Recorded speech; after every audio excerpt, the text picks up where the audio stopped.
잠언 9장 1절부터 18절까지 말씀 돌아가며 읽겠습니다.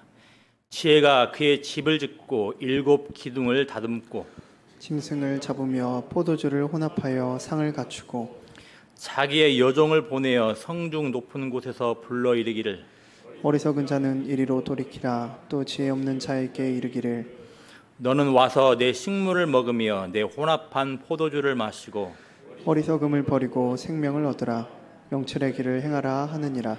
거만한 자를 징계하는 자는 도리어 능욕을 받고 악인을 책망하는 자는 도리어 흠이 잡히느니라. 거만한 자를 책망하지 말라. 그가 너를 미워할까 두려우니라.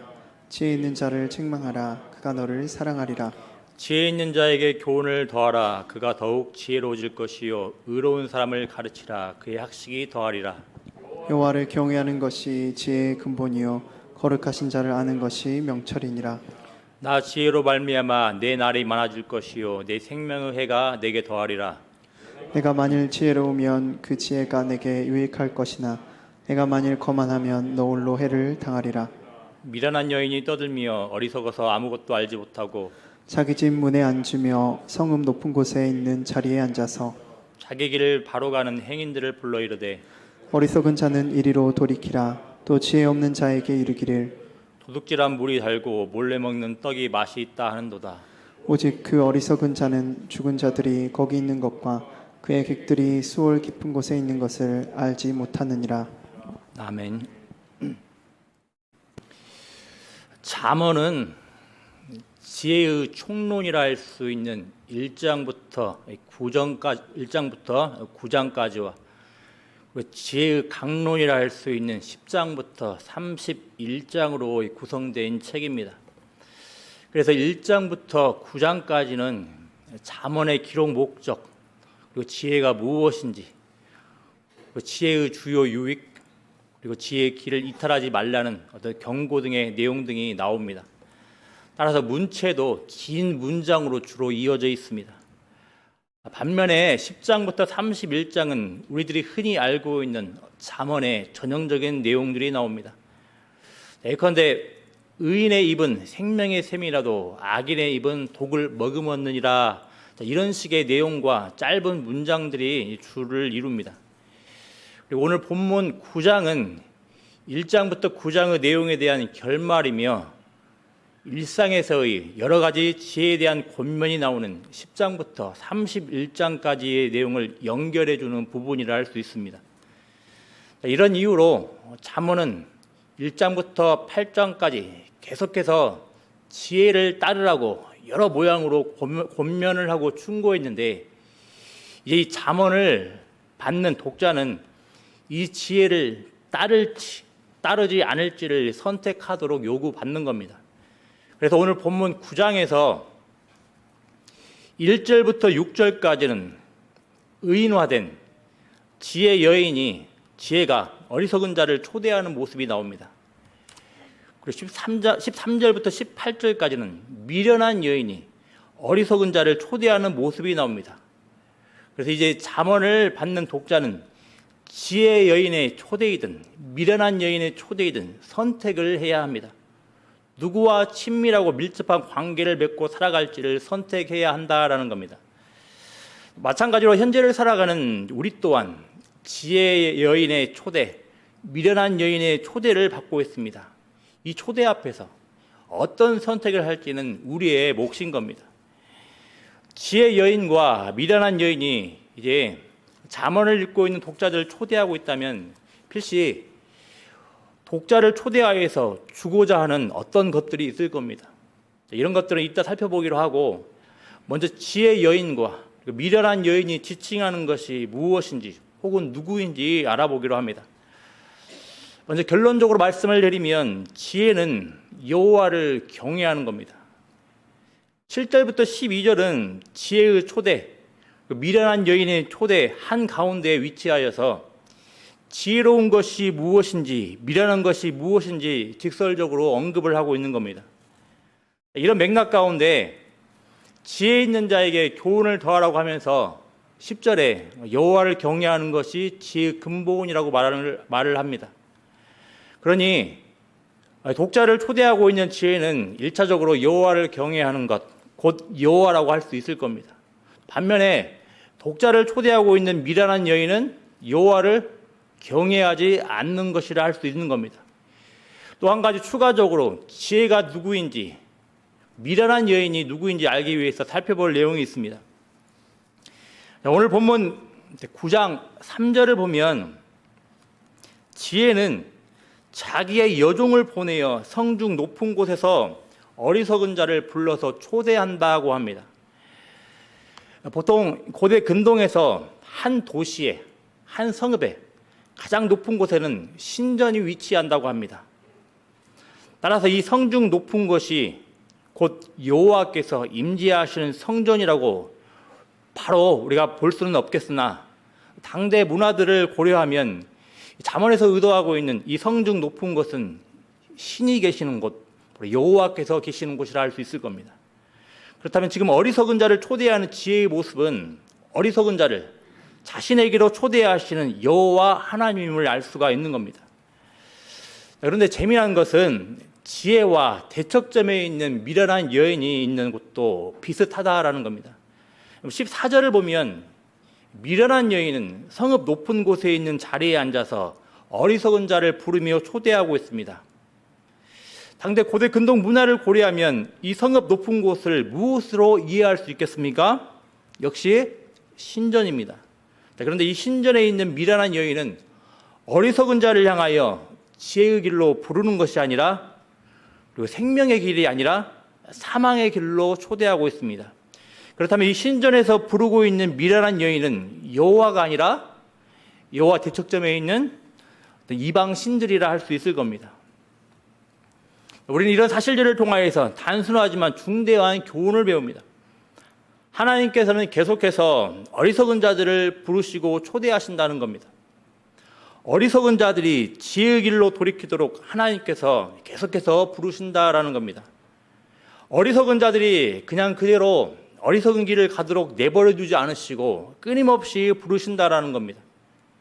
이 부르심이 자신의 종들을 보내심이든지 특정한 가르침을 통해서든지 어떤 상황과 환경을 통해서든지 어리석은 자들을 계속해서 부르신다는 겁니다. 그런데 문제는 미련한 여인으로 인격화된 이방신들도, 더 나아가서 세상의 정신도, 세상의 사상도, 세상의 즐거움도, 세상의 유혹도 끊임없이 경쟁적으로 어리석은 자들을 부른다라는 겁니다. 특히 오늘 본문 15절을 보면 세상은 자기 길을 바로 가는 행인들을 부른다고 합니다. 그냥 가는 길 잘 가라고 내버려 두지 않고 그 길로 가지 말고 나와 함께 즐기자고, 나와 함께 하자고 끊임없이 계속해서 부른다라는 겁니다. 그래서 이 부르심 앞에서 우리는 어떤 초대에 응할지 선택을 해야 합니다. 그냥 선택하면 되지 뭘 그러냐면서 선택을 대수롭지 않게 생각하는 분들이 있습니다. 하지만 지혜의 초대, 미련한 여인의 초대는 단순히 식사 정도만 하자고 부르는 수준이 아님을 알아야 합니다. 잠언 맥락에서 여자가 남자를 초대하여 식사를 하자는 것은 어떤 굉장한 친밀한 관계를 맺자는 겁니다. 더 직접적으로 이야기를 하면 성적인 관계를 맺자라는 의미입니다. 그러니 지혜의 초대에 응하지 않고 미련한 여인의 초대에 반응하여 미련한 여인의 집에서 미련한 여인과 함께 식사하는 것은 미련한 여인, 이방신, 더 나아가 세상과 친밀한 관계를 맺고 세상의 정신에 따라 살겠다라는 겁니다. 문제는 이에 대한 책임의 대가가 아주 엄중하게 따라온다라는 겁니다. 지혜의 초대에 반응한다는 것은 곧 여호와의 부르심을 선택한다라는 것은 생명을 얻음을 말합니다. 6절에서 그렇게 말씀을 하고 있습니다. 반면에 미련한 여인의 초대에 반응을 한다는 것은 곧 세상의 부르심에 선택을 한다는 것은 18절에서처럼 사망의 길에 들어감을 말을 하는 겁니다. 이 세상을 지혜롭게 살아가는 방식은 다양하지 않느냐, 직접적으로 말하면 하나님께로 향하는 길은 여러 가지 있지 않느냐 생각하는 이 세상 정신에서 이렇게 한 길만을 선택해야 한다고 말하는 성경의 가르침은 굉장히 편협해 보이고 문제가 있어 보입니다. 그렇지만 성경의 잠언은 분명히 말을 합니다. 어리석은 자를 부르는 곳은 분명히 두 가지뿐입니다. 두 곳뿐입니다. 참 지혜로 부르시는 여호와, 미련한 여인으로 지칭되는 이 세상, 그리고 이 두 곳의 부르심에 대한 반응으로 따라오는 것도 마찬가지로 두 가지입니다. 생명 그리고 사망입니다. 그렇다면 왜 지혜의 초대는 생명이고 왜 미련한 여인의 초대는 사망인지, 지혜와 미련한 여인이 각각 준비한 것들을 통해서 어느 편이 더 유익한지, 더 매력적인지 잠깐 알아봅니다. 9장 1절 2절에서는 지혜가 준비한 것이 무엇인지 말을 합니다. 지혜가 그의 집을 짓고 7 기둥을 다듬었다라고 말을 합니다. 아마도 바로와 8장에서 여호와 하나님의 창조에 관한 이야기가 지혜와 연결되는 것을 고려를 하면 9장 1절의 9장 1절에 나오는 지혜가 집을 지었다는 것은 온 땅과 온 하늘과 그 안의 모든 것들, 곧 우주라는 집을 창조한 하나님의 창조를 말하는 것으로 보입니다. 또 7 기둥이라는 것도 7일 동안의 완벽한 창조로부터 비롯된 것들로 보이는데, 그만큼 하나님의 창조의 지혜가 완벽하다는 것을 말을 해줍니다. 그리고 2절에 짐승을 잡으며 포도주를 혼합하여 상을 갖추었다는 것은 그만큼 지혜가 여호와가 가장 좋은 것을 어리석은 자들을 위해서 준비해 두었다라는 겁니다. 짐승을 잡는다는 것은 고기를 준비한다라는 겁니다. 현대 사회에서나 그렇지 고대에서 고기를 먹는다는 것은 쉽지 않습니다. 그런데 짐승을 잡는다는 것은 그만큼 어리석은 자를 위한 잔치가 굉장하다는 것을 보여줍니다. 또 포도주를 혼합하였다는 것은 포도주에 일종의 꿀이나 향신료 등을 첨가해서 좋은 향이 나도록 하는 건데, 이를 통해서 잔치에 어울리도록 한껏 분위기를 띄우는 것과 관련됩니다. 이처럼 지혜가 여호와가 준비한 것은 어리석은 자에게 풍조감이 되며 기쁨이 되며 복이 되는 겁니다. 왜이겠습니까? 뭔가 부족하거나 뭔가 흠이나 티를 가진 자가 아니라 온 땅과 하늘을 완벽한 지혜로 창조하신 하나님께서 지금 어리석은 자를 가장 복되게 하실 것이기 때문입니다. 생명의 길로 인도하실 것이기 때문입니다. 따라서 우리는 우리에게 이렇게 말씀하시며 부르시는 지혜의 초청에 기꺼이 응답할 수 있어야 합니다. 우리 4절부터 6절 말씀 같이 읽어보도록 하겠습니다. 같이 읽어보겠습니다. 4절부터 6절입니다. 어리석은 자는 이리로 돌이키라. 또 지혜 없는 자에게 이르기를 너는 와서 내 식물을 먹으며 내 혼합한 포도주를 마시고 어리석음을 버리고 생명을 얻으라. 명철의 길을 행하라 하느니라. 아멘. 이렇게 지혜의 초대는 우리에게 생명을 줍니다. 반면에 미련한 여인이 준비한 것이 무엇입니까? 미련한 여인이 준비한 것은 무엇입니까? 주목할 부분은 얼핏 보면 지혜와 비슷한 모습을 보입니다. 지혜와 비슷한 초청의 모습을 보입니다.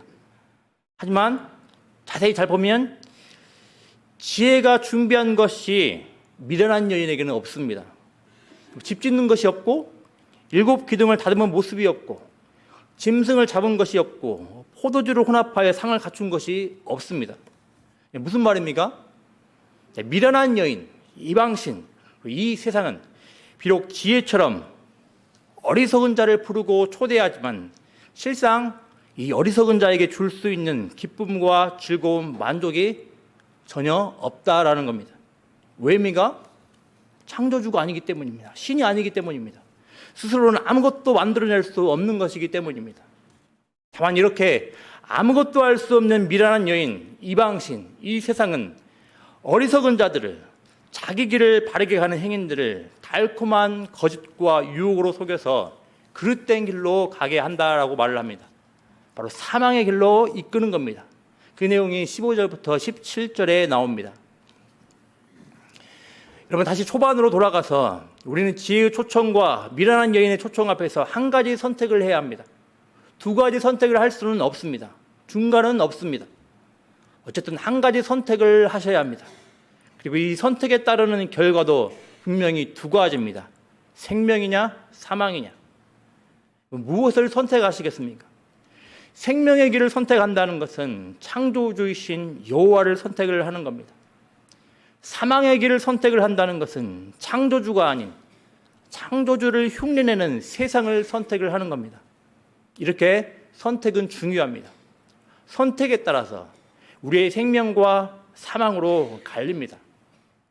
혹시라도 오해하지는 마십시오. 선택 교리를 믿지 않느냐 말씀하시는 분이 있을 수 있습니다. 물론 저는 믿습니다. 하지만 궁극적으로 우리의 선택 이전에 하나님의 선택이 있음을 분명히 믿지만 동시에 우리의 100% 선택과 우리에게 주어지는 100% 책임도 믿습니다. 여러분, 이렇게 중대한 선택이 실제 삶에서 어떻게 나타나는지 이제 간단히 살펴보겠습니다. 앞서 말씀드린 대로 지혜의 초청, 미련한 여인의 초청을 연결해 주는 내용들이 있는데 바로 7절부터 12절이라고 말씀을 드렸습니다. 여기에서는 지혜의 초청을 받아들이는 자의 특성과 미련한 여인의 초청을 받아들이는 특성이 대조되어 나타납니다. 먼저 미련한 여인의 초청을 수락하는 자에게서 나타나는 특성은 무엇입니까? 7절, 8절에 무엇이라고 이야기를 합니까? 같이 한번 읽어볼까요? 거만한 자를 징계하는 자는 도리어 능욕을 받고 악인을 책망하는 자는 도리어 흠이 잡히느니라. 거만한 자를 책망하지 말라. 그가 너를 미워할까 두려우니라. 지혜 있는 자를 책망하라. 그가 너를 사랑하리라. 아멘. 거만하여서 징계와 책망을 거부하고 징계하고 책망하는 자를 미워하는 것이 미련한 여인의 초청을 수락하는 자의 특징입니다. 이런 자는 자기만이 옳습니다. 자기의 생각과 자기의 판단만이 옳습니다. 그래서 교정을 해주려는 움직임 앞에서 오히려 화를 내고 상대방을 미워하며 상대방을 은근히 무시를 하고 깔봅니다. 당연히 이런 자는 하나님의 말씀 앞에서도 정직하게 반응하기보다는 하나님을 향하여 거부감을 가지고 듣지 않습니다. 이에 반하여서 지혜의 초청을 수락하는 자에게서 나타나는 특성은 무엇입니까? 당연하겠습니다. 징계와 책망의 유익을 알고 겸손하게 교정을 해주려는 자를 받아들이는 자입니다. 당연하게도 이런 자들은 계속하여 자신의 유익을 위한 징계와 책망을 받아들이기 때문에 더욱 지혜로워질 것이며 삶에 있어서도 기쁨과 만족을 더욱더 누리게 될 것입니다. 그래서 앞서 말씀드렸습니다. 잠언의 강론이라 할 수 있는 10장부터 31장을 보면 지혜자의 특성을 말하면서 징계와 책망 혹은 견책에 대해서 바른 반응, 정직한 반응을 하라고 권면을 합니다. 예를 들어서 잠언 10장 17절에서는 훈계를 지키는 자는 생명길로 행하여도 징계를 버리는 자는 그릇 가느니라 이렇게 이야기를 합니다. 또 12장 1절에서도 이렇게 권면을 합니다. 훈계를 좋아하는 자는 지식을 좋아하거니와 징계를 싫어하는 자는 짐승과 같으니라. 마지막으로 한 구절만 더 살펴보면 13장 1절에서는 또 이렇게 권면을 합니다. 지혜로운 아들은 아비의 훈계를 들으나 거만한 자는 꾸지람을 즐겨 듣지 아니하느니라. 아멘. 말씀했습니다. 오늘 본문 잠언 9장을 통해서 지혜로운 삶은 단순히 이 세상에서 부자로서 장수하며 번영하며 살아가는 것만을 말하지 않고 지혜의 부르심, 곧 생명을 주시는 창조주 여호와의 초청에 반응하며 사는 것임을 살펴봤습니다. 그렇지만 이렇게 여호와의 초청이 있는 반면에 사망의 길로 이끄는 미련한 여인, 세상의 초청도 있음도 살펴봤습니다. 그래서 우리가 누구를 선택할지는 굉장히 중요한 겁니다. 3, 4년 전의 일입니다. 제가 가진 책이랄지 음악 등의 파일이 용량이 너무 커가지고 파일을 넉넉히 저장할 수 있는 그 외장용 디스크가 필요했습니다. 그런데 제가 필요로 하는 외장용 디스크의 그 가격이 거의 15만 원 이상 하는 겁니다. 가격이 너무 비싸가지고 엄두를 못 내겠습니다. 이렇게 아쉬운 마음을 가지고 어느 날 우연히 쿠팡 사이트를 보고 있었습니다.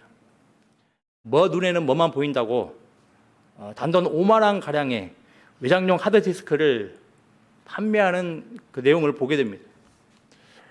그것도 휴대하기 더 편하게끔 작은 사이즈에다가 제가 필요로 하는 저장 용량을 초과하는 아주 정말 매력적인 것이었습니다. 샀을까요? 안 샀을까요? 사지 말았어야 했는데 사고 말았습니다. 기대하는 마음으로 배송된 그 외장용 디스크를 실행해 봤습니다. 뭔가 이상합니다. 분명히 외장 디스크에 파일을 이동시켰는데 파일이 보이지 않는 겁니다. 몇 번 계속해 봐도 마찬가지입니다. 화가 나서 위 외장 디스크 반품을 위하여서 한 판매처에 한번 가봤습니다. 거의 환불이 안 될 것 같은 분위기였습니다. 화가 나서 이 외장 디스크를 뽀개버렸습니다. 여러분, 제가 구매한 것은 무엇이었을까요? 그렇습니다. 메이드 인 차이나였습니다. 제가 물론 메이드 인 차이나를 다 폄하하는 건 아닙니다. 짝퉁 메이드 인 차이나였습니다. 삼성 제품을 겉모습만 흉내내서 만든 짝퉁 디스크였던 겁니다. 마치 창조주 여호와를 흉내내는 세상과 같은 짝퉁 외장용 디스크를 샀던 겁니다. 돈 날린 겁니다. 어쩐지 너무 싸다 했습니다. 주변에서 전자제품이 너무 싼 것은 사지 말아야 한다고 그렇게 조언을 하고 조언을 했는데, 이 조언을 받아들였어야 했는데 싼 값이라는 매력에 혹해서 구매했더니 이런 일들을 겪은 겁니다. 요즘에도 계속해서 가격이라는 그 매력으로 어필하며 판매하고 있습니다. 저처럼 어리석은 자를 꾀려고 여러 미끼를 던지고 있습니다. 마찬가지로 세상은 터무니없는 품질을 가지고 있음에도 여러 가지 미끼를 성도들에게 던집니다. 특별히 미성숙한 어리석은 자들에게 던집니다. 바라기는 우리에게 가장 좋은 기쁨을 주시는 여호와의 초청에 응하시는 은혜가 있기를 바랍니다. 지혜의 길로 돌이키라는 권면과 훈계를 받아들이는 은혜가 있기를 바랍니다. 여호와 하나님, 창조주 하나님을 흉내내며 우리를 꾀는 것들을 잘 구별하여서 언제 여호와 하나님 그분만을 선택하며 여호와 하나님께서 주시는 만족과 기쁨을 얻는 성도들이 되기를 기도합니다. 우리 찬양하겠습니다.